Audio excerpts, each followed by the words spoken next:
Every new vehicle is important for every car company, but without a doubt, the new Accord is a biggie for Honda. Yes, the company's back to full production after the tsunami and earthquake, but this company has to be still stinging from the negative reviews received by the Civic. And now we've got the 9th generation Accord, and believe me, the pressure is on for this vehicle to hit a home run. The competition is that stiff. So this week we find ourselves out in beautiful Southern California to check out the 2013 Accord and to see, as Honda predicts, if indeed the bar is raised.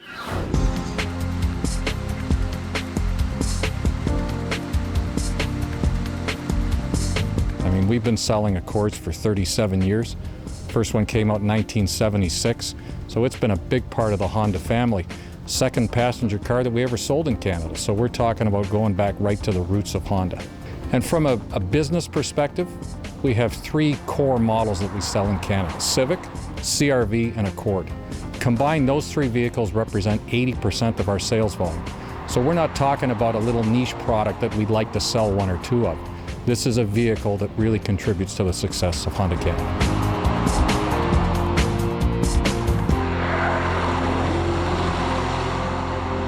My initial guess is that they've come a little closer to what they need to be with this car. I think it's still conservatively styled. There's more than a few elements of BMW 5 Series in there. But again, they point out that an Accord has to look good 10 years down the road. And we saw the history of the cars that parked out on the courtyard there, and you can see some of those cars still have an attractive style to them. The other thing about Accords is they tend to last a long time. I know people that have 300, 400,000 kilometers on their Accords, and they want the car to keep looking good. So they've probably got the style about right, even if it's not that exciting. For Honda, the key here is to come out with a car that is bigger, quieter, more fuel efficient than ever before, and has modern powertrains and all the gizmos and doodads that the competition have put into the marketplace and really scared Honda.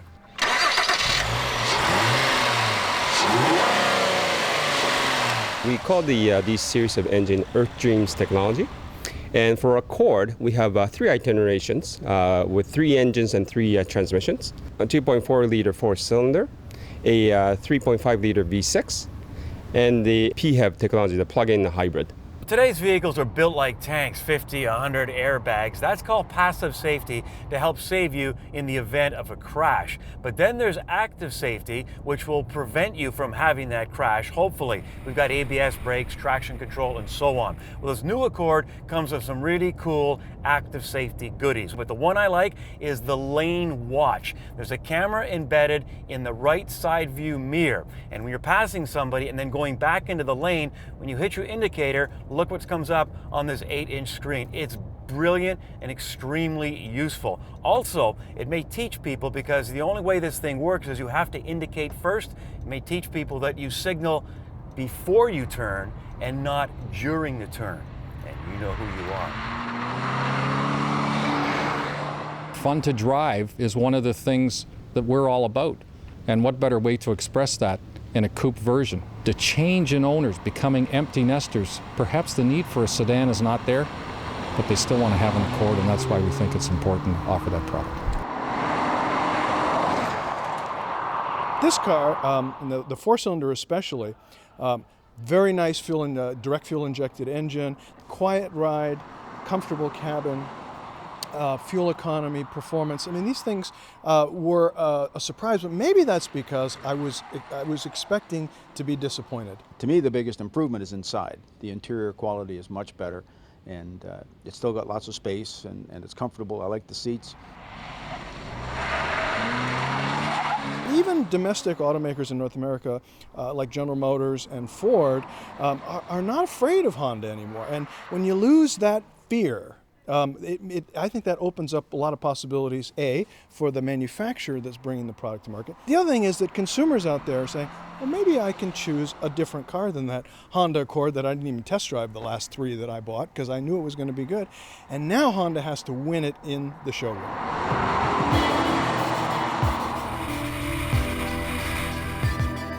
Well, the Accord is a $25,000 to $35,000 car. People can afford cars like that. They probably have jobs. They probably are 55, 60 years of age.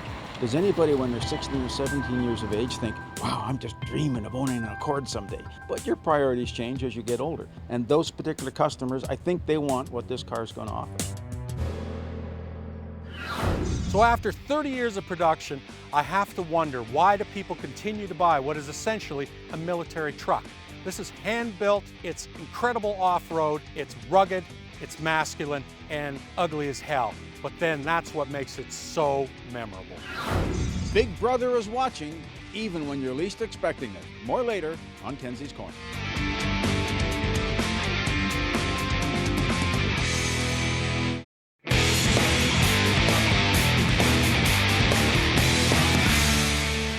Since its introduction, the CTS has more or less carried Cadillac's car sales single-handedly. On this edition of Test Drive, it has a running mate. This is the all-new ATS.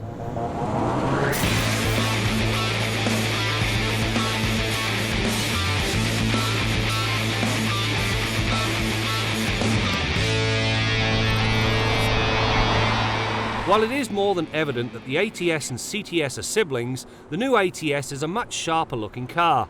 Yes, it still features Cadillac's knife-edge design, but it is softer this time around, and the new look is handsomely accented by the daytime running lights and sharp rear light tubes. This and the sweetness beneath the hood allow it to go toe-to-toe with the likes of the Audi A4 and BMW 3 Series.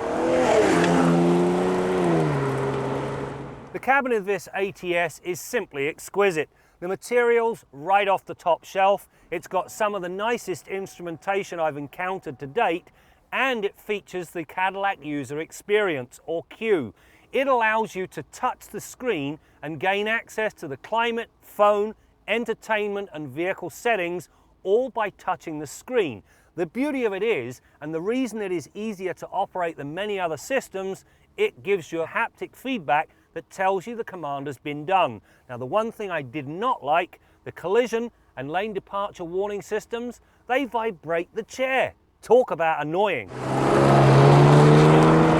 The ATS is offered with 3 engines. The base motor is a 2.5-litre naturally aspirated 4 that puts out 202 horsepower and 190 pound-feet of torque. Think of it as the engine for the economy-minded. The other 2 engines add to the ATS's allure. The mid-level 2-litre turbocharged 4 kicks out 272 horsepower and 260 pound-feet of torque. It works well, but the 3.6-litre V6 is the engine of choice.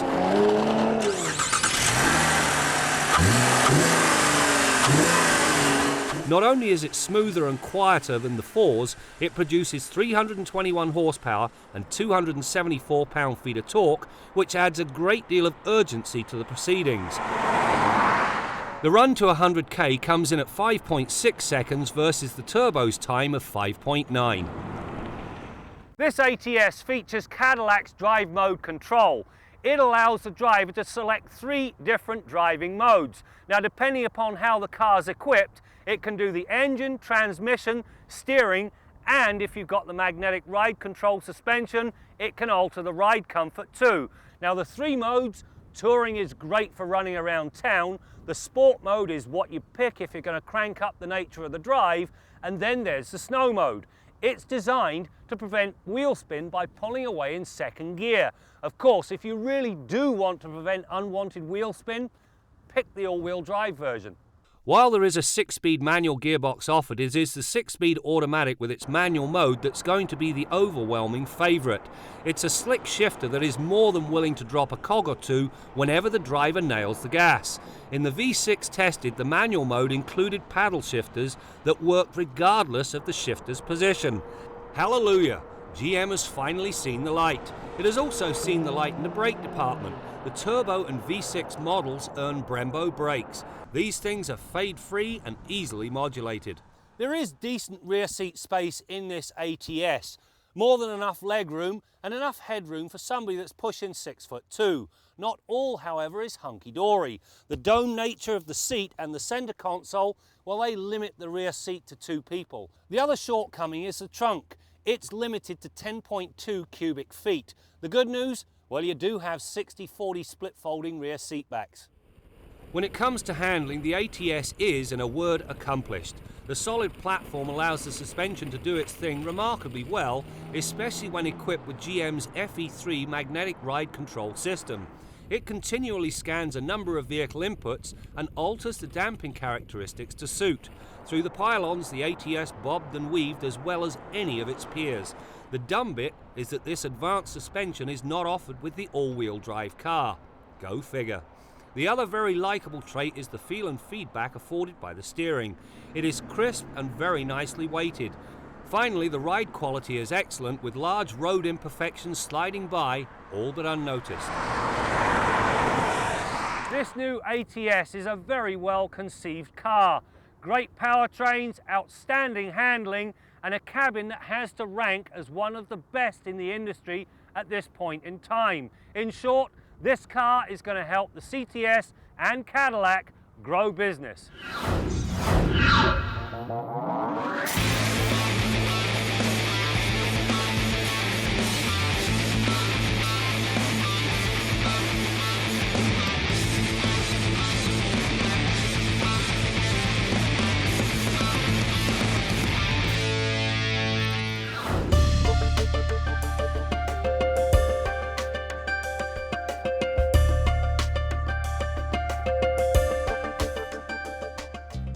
I got a little history lesson today.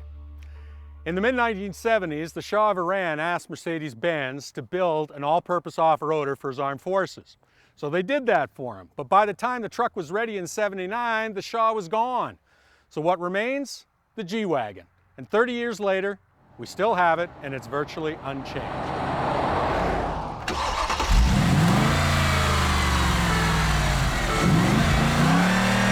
The Mercedes G550 is V8 powered, dolled up inside and shiny everywhere, except underneath.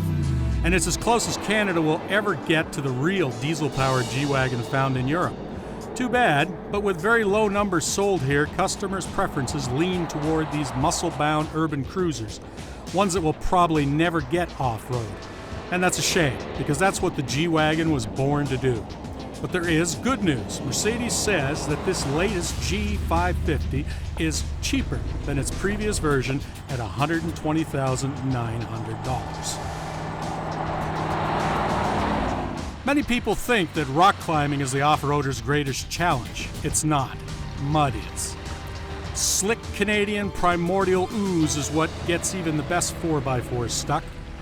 But the G550 with its locking differentials powers through it, even when a rock pops a tire. But even then, I just drove to higher ground before swapping wheels. It's that tough. I never needed to get my wingtips dirty at all. What really sets the G-Wagon apart from its competitors are the 3 manually operated differential locks dead center on the dashboard. One for the front axle, one for the rear, and a center transfer case lock that hooks it all up. In the mud and ruts, the driver can play these keys like a concert pianist, choosing how many wheels he wants powered and for how long. He'll use various combinations as conditions change, and it's all in the driver's fingertip control. This is a real 4-wheel drive system, not some electronic off-road nanny. So while the G-Wagon started its life as a military vehicle, plain utility, this is obviously a civilian version. You have leather, it's opulent, fully luxurious, with every electronic gadget you can imagine, and frankly, for well north of $100,000, you would expect no less.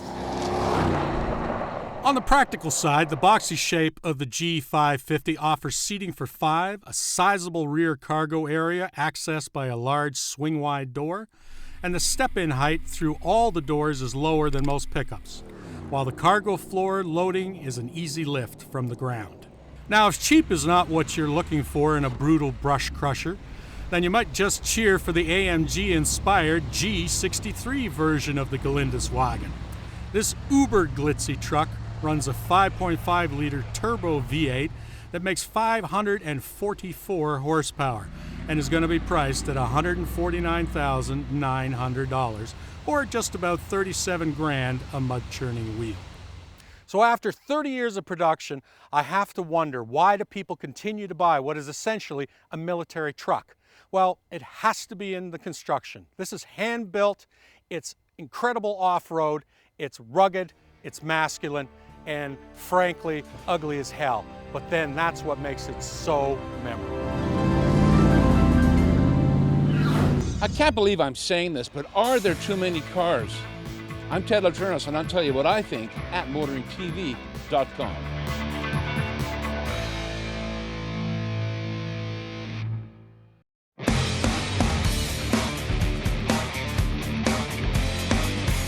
I'm a big fan of the Sentra. It was my first time in it today, but very good changes in it. It's one of the roomiest cars in its class. Surprisingly comfortable, and in my opinion, their CVT transmissions improve a little bit every year, so a lot more fun to drive than I've found them in the past.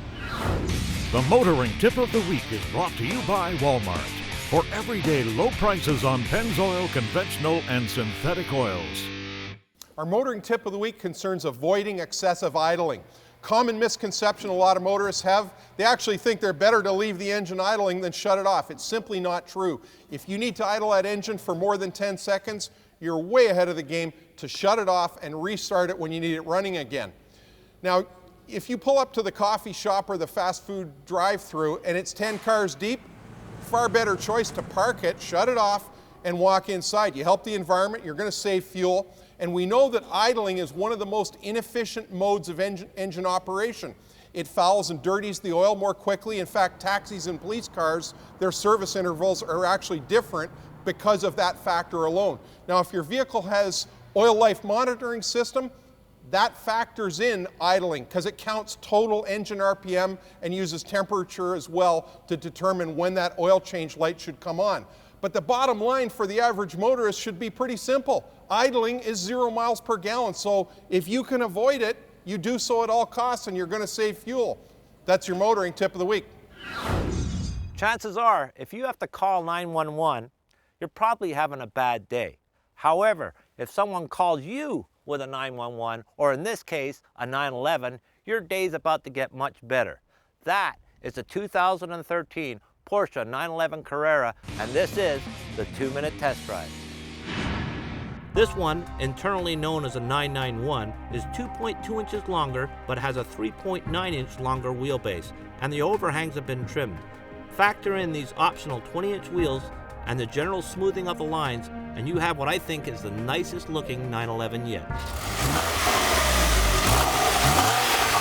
The 911 is powered by a horizontally opposed 3.4-liter flat 6 that puts out 350 horsepower and 288 pound-feet of torque with direct fuel injection and a dry sump. You know, if you're going to spend $100,000 on a car like this, you have to be comfortable and you have to be relaxed. Porsche understands this, and they've really done 3 things to help you out. First, look at the steering wheel. There's no paddles, there's no buttons. It does one thing: it steers the car. The second is the seat. If you look at the seat, you'll see how low it is. That lowers the center of gravity while you're driving the car. And the third thing is this. This is the distance between the steering wheel and the shifter. It's the closest I've ever seen, and I dare you to find another manual gearbox car that's as close as that.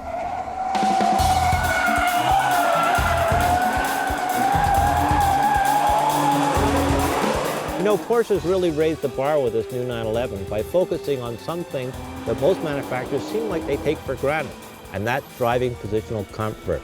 Everything is where you want it to be, and like every Porsche, it all works great together. I'm Russ Bond, and this has been the 2-minute test drive. Closed captioning for Motoring 2013 is brought to you by Greener, fuel efficient, global. This is Chevrolet Now, driving our world forward.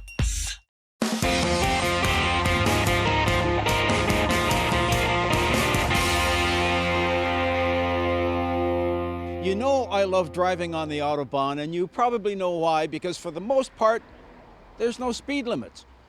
But when there is a speed limit, those Germans get on the brakes like it's a Formula One pit lane. They often have these big overhead gantries, and the sign will indicate 120, 130, whatever it is. It might be for an intersection, it might be for a crash or fog or whatever, but if it says 120, you better be going 120. Now, I was on the Autobahn just the other day. driven by a colleague. I won't name her, but pronouns kind of narrow it down. We just got on the road in a Bentley Continental Speed, all 616 horsepower. She rockets onto the road and right under one of these gantries. Now I thought when I saw it, it said 120. She was doing maybe 135. And she said to me, "Did you see a flash?" I said, "No, I didn't." But seconds later, a dark blue BMW, unmarked in any way, pulls in front of us. Up pops a little pixel board sign from the hatch shelf saying Polizei, with an arrow indicating pull over. A conveniently located rest stop just another kilometer down the road. It was a fishing hole. They had this Volkswagen van set up there. They had a woman in there with a currency chart. They had a photograph of you taking the speed limit there. And she said, "If you don't have enough euros, we'll take any currency you want." She had how many Canadian dollars, European dollars, bolivars, whatever you've got, we'll take it. Well, collectively, we didn't have $200 worth of euros. So they said, "Don't worry, we'll send you a bill for the rest of it." And when she gets that bill, I'm sure she's going to get right on it. I'm Jim Kenzie. So has the Honda Accord raised the bar in the intermediate segment? Well, as we heard, many buyers are going over to the crossover segment, so maybe it's a moot point. But this car is definitely a big improvement on its predecessor, and it's a Honda, so it's bulletproof technically. I like the 4-cylinder engine.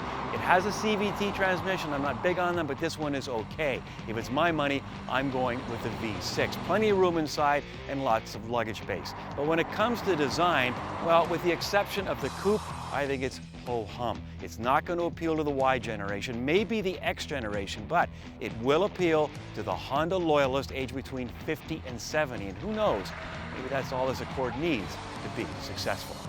That's it for now. Before we go, make sure you check us out at motoringtv.com and join us on Facebook. Get in on the conversation. We want to hear from you. That's it for now. We'll see you next time out as we continue to bring you more stories about cars and the people who drive them. Our research tells us that over 20% of all Canadians that are in purchase mode for a vehicle are considering an SUV. So it's a huge market, and we've got what I think is probably the best competitor to launch into that market, and so very important for us.